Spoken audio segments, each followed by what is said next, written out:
Kebakaran depo Pertamina Pelumpang, Jakarta Utara masih menimbulkan pertanyaan besar. Apa penyebabnya? Spekulasi banyak muncul, banyak kesaksian, tetapi satu yang diaminkan banyak pihak, korban jiwa tidak akan sebanyak ini jika saja lokasi depo jauh dari permukiman warga.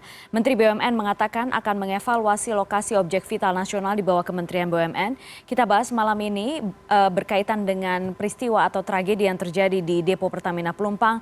Sudah bergabung dua narasumber secara virtual. Yang pertama, saya sapa dulu Pak Amin Akram, anggota Komisi 6 DPR RI. Pak Amin, selamat malam. Selamat malam, Pak Putri. Terima kasih sudah bergabung malam hari ini. Ya, berikutnya ada Prof. Fatma Lestari, Guru Besar Keselamatan dan Kesehatan Kerja FKM Universitas Indonesia. Prof. Fatma, selamat malam. Selamat malam, Mbak Putri. Ya, Prof. Fatma dan Pak Amin, terima kasih sekali lagi sudah bersedia berbincang malam hari ini. Saya ke Pak Amin terlebih dulu.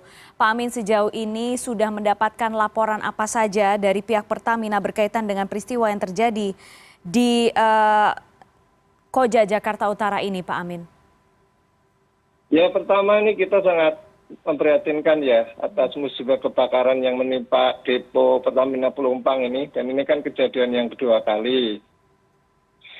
Tentu kami sebagai anggota Komisi 6 Mitra Pertamina meminta agar dilakukan investigasi secara menyeluruh ya untuk memastikan penyebab apa yang sehingga depo Pertamina ini terbakar gitu.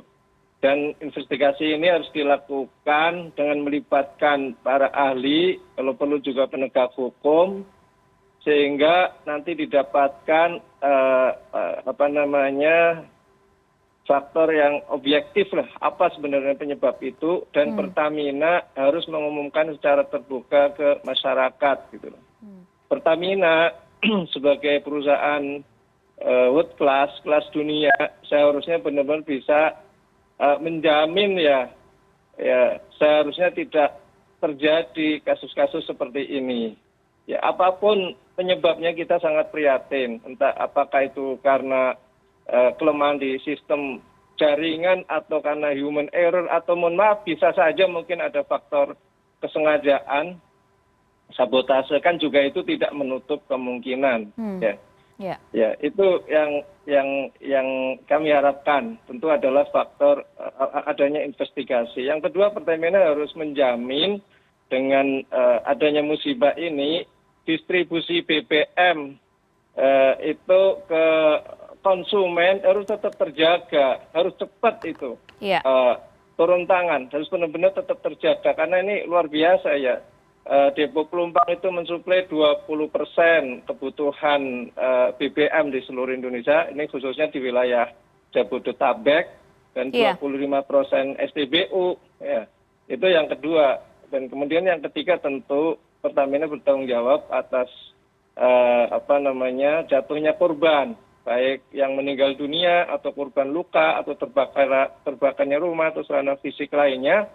Dan penjaminan ini sifatnya jangan sesaat tapi juga jangka panjang, karena banyak juga kan berarti anak-anak yang menjadi yatim atau mungkin istri yang menjadi perempuan yang menjadi janda dan sebagainya. Itu harus menyeluruh ya, Pertamina menyelesaikan masalah ini terkait dengan adanya korban baik jiwa maupun fisik.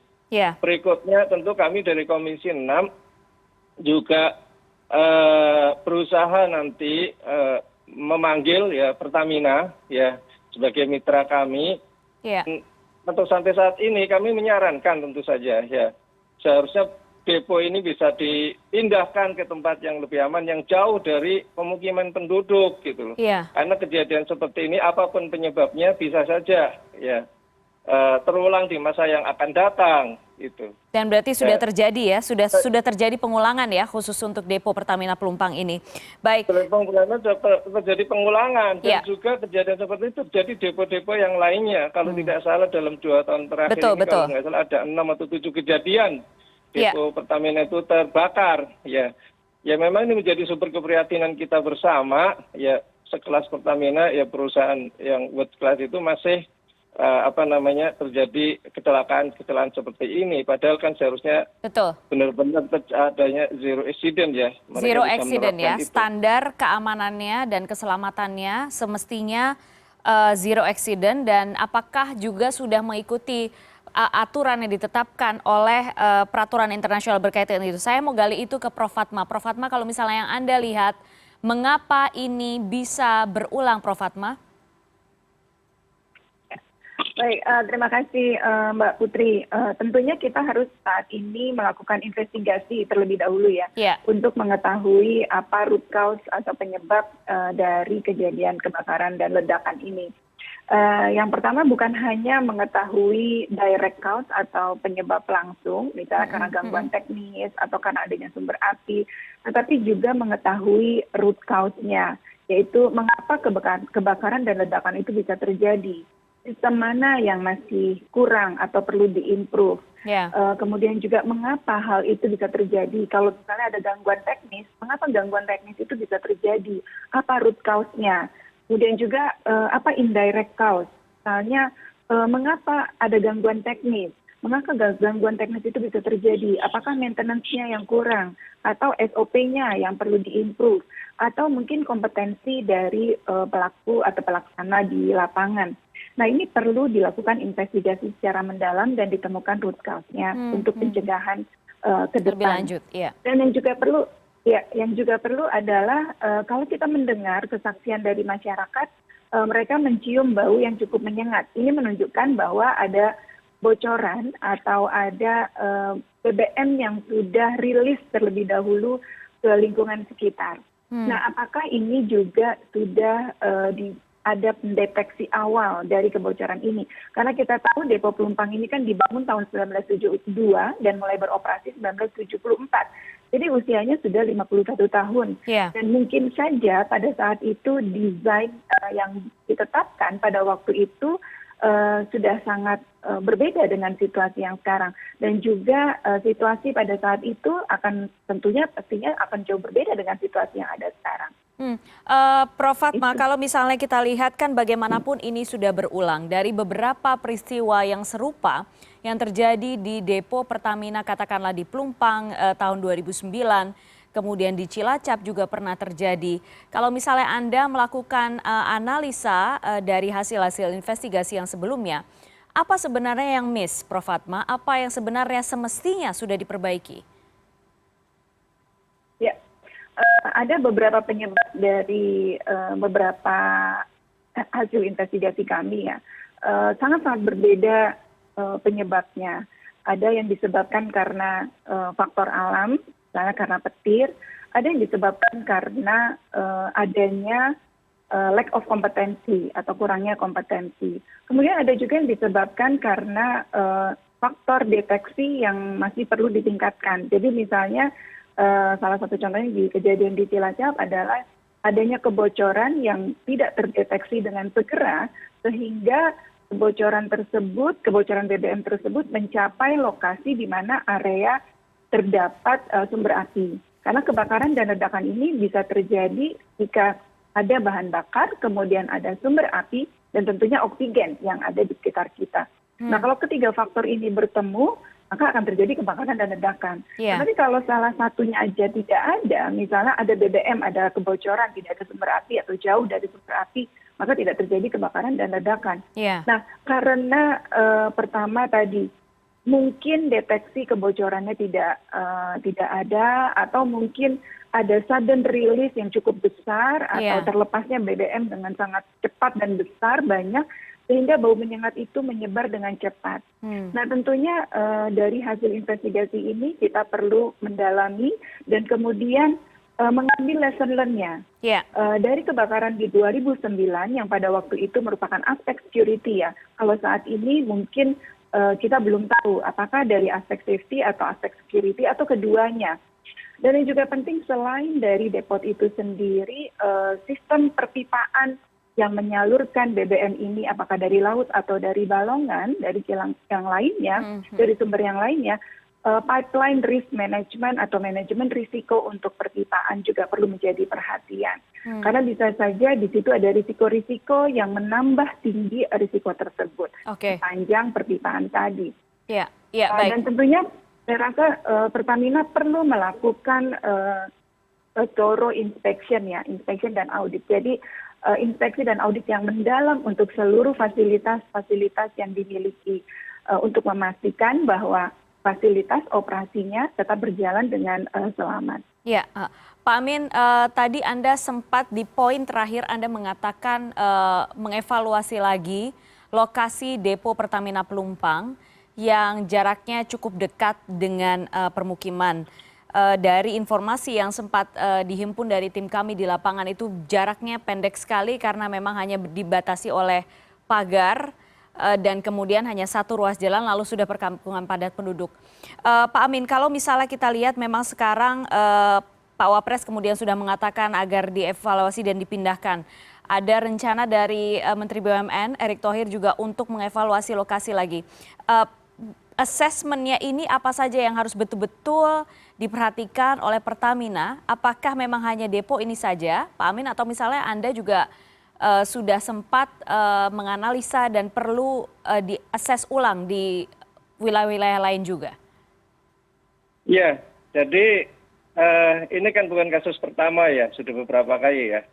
Dan kita menyarankan yang standar ya. Artinya ini karena perusahaan kelas dunia juga harus mengikuti standar internasional. Bicara soal sistem, bicara soal kualifikasi kan itu detailnya kan pasti ada gitu loh. Dan kita menyarankan agar ada perbaikan yang menyeluruh dari Pertamina menyesuaikan standar internasional itu gitu loh. Sehingga nggak terjadi berulang kasus-kasus seperti ini. Kita sudah pernah sampaikan gitu.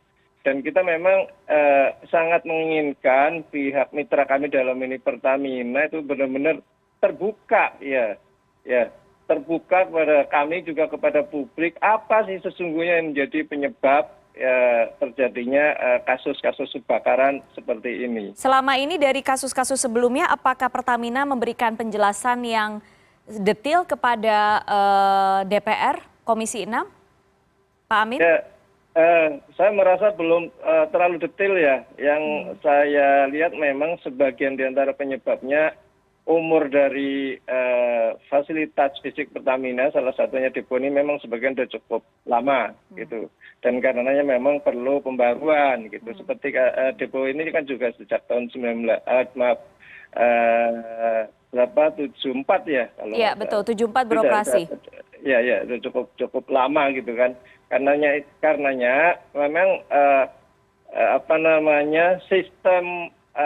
sistem pengelolaan perusahaan ini memang harus menyeluruh, termasuk dalam hal ini capital expenditure-nya untuk pengadaan depo-depo baru itu harus benar-benar jadi perhatian gitu, jadi prioritas. Kalau memang salah satu penyebabnya atau faktor utama penyebabnya ini adalah karena memang sudah terlalu tua misalnya umur depo ini. Gitu. Oke, baik. Prof. Fatma, Anda tadi sudah mengatakan untuk soal audit ya. Kalau misalnya kita bicara soal audit dan kemudian sudah ada, mungkin sekarang sudah dimulai wacana untuk memindahkan depo Pertamina Pelumpang ini dari lokasi yang sekarang ke wilayah Tanjung Priok. Apakah hal yang sama juga perlu dilakukan, assessment itu perlu dilakukan terhadap lokasi-lokasi lain, Prof. Fatma? Ya, menurut saya untuk sebuah objek vital sebesar ini perlu dilakukan kuantitatif risk assessment, khususnya untuk kebakaran dan ledakan. Risiko atau FERA, ya kuantitatif fire and explosion risk assessment. Termasuk ketika apakah harus dipindahkan atau tidak, itu semua harus dilakukan terlebih dahulu secara kuantitatif risk assessment untuk mengetahui ketika terjadi kebakaran dan ledakan seberapa jauh dampak dari kebakaran dan ledakan itu terhadap masyarakat ataupun lingkungan sekitar. Sebetulnya di tahun 2007 kami pernah melakukan analisis risk assessment untuk depo Pelumpang di salah satu tangkinya.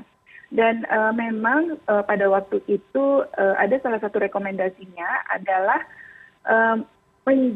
memberikan buffer zone ya, atau memberikan area jarak yang cukup antara depo Pertamina Pelumpang dengan pemukiman. Seberapa Dan jauh, idealnya Prof? adalah memang kalau bisa seperti misalnya ada Kali Sunter ya di situ ya, Kali Sunter ya.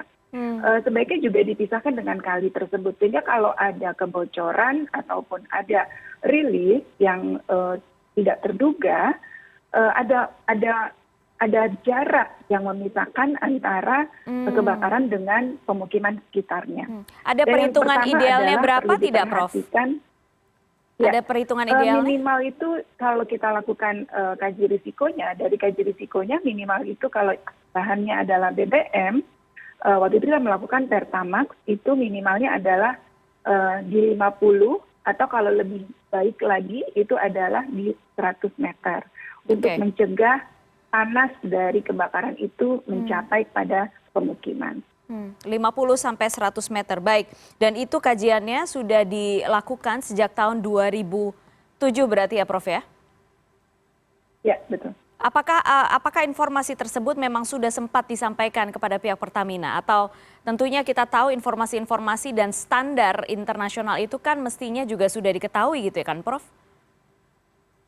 Ya, saya rasa mungkin sudah ya karena pada waktu itu juga kami melakukan studinya bersama-sama dengan mereka begitu ya. Kemudian selain itu juga ada rencana memang membuat buffer zone sepanjang 50 meter ya, jarak 50 meter. Namun mungkin saya nggak tahu kenapa hal tersebut belum terrealisasi.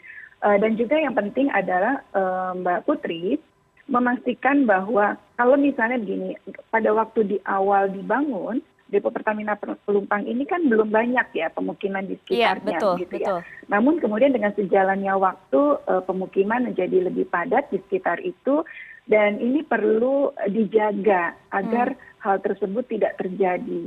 Artinya apa? Harus ada area pembebasan atau yang disebut dengan buffer zone yang tetap dipertahankan agar pemukiman tadi tidak mendekat kepada fasilitas depo Pelumpang. Kalaupun nanti dibangun di tempat yang baru, bisa saja hal ini terjadi kembali. Betul, begitu. Nah, betul. ini perlu dikaji dulu ya risikonya kedua hal tersebut. Standarnya tetap harus dipertahankan gitu ya, berarti ya Prof Fatma ya. Artinya Pak Amin, ini semata-mata tidak hanya urusan Pertamina sendiri, tapi juga harus ada koordinasi yang kuat, yang tight dan sama-sama menjaga. Katakanlah dari pemerintah daerahnya gitu kan Pak Amin? Iya betul. Ya harus seperti itu. Ini kan memang harus melibatkan lintas sektoral ya, lintas institusi menjadi perhatian bersama, enggak murni hanya Pertamina. Ya, karena posisi strategisnya dari depo Pelumpang ya mencapai 20% kebutuhan BBM nasional, kemudian keberadaannya yang saya boleh dibilang nggak berjarak ya, mungkin hanya beberapa meter saja tidak dari berjarak pemukiman ini. penduduk. Betul. Nah, kemudian terjadi kasus seperti ini, tentu kami pihak Komisi 6 nanti memberi perhatian yang jauh lebih besar lagi atas kasus terjadinya kebakaran di depo Pelumpang ini. Tidak menutup kemungkinan kami nanti akan membentuk panja investigasi secara khusus. Khususnya untuk kasus yang terjadi di depo Pelumpang ini, dan kemudian juga kita ingin menguak tabir secara detail sesungguhnya apa sih yang menjadi penyebab utama terjadinya kasus-kasus kebakaran ini di beberapa depo Pertamina, dan tentu ini kami sudah harus ada berkomunikasi pembahasan juga dengan banyak pihak, para pakar di bidangnya juga. Ya, sudah ada pembahasan pembentukan panja itu Pak Amin di internal? Belum, karena ini kan kasusnya baru kemarin ya. Kemudian kami Komisi 6 kan juga sekarang sedang dalam masa reses. Saya sendiri sekarang sedang berada di dapil di Surabaya nih saya posisinya. Baik. Jadi belum, ya. Kami akan segera masuk masa reses tanggal 14, masuk sidang tadi tanggal 14 Maret, kami akan segera memanggil Pertamina. Baik. Terima kasih Pak Amin Akram, anggota Komisi 6 DPR RI. Fraksi PKS sudah bergabung pada malam hari ini. Prof Fatma Lestari, Guru Besar Keselamatan dan Kesehatan Kerja FKM Universitas Indonesia, memberikan gambarannya apa yang sebaiknya dilakukan sesegera mungkin. Terima kasih Bapak dan Ibu, sehat selalu. Terima kasih Mbak Putri.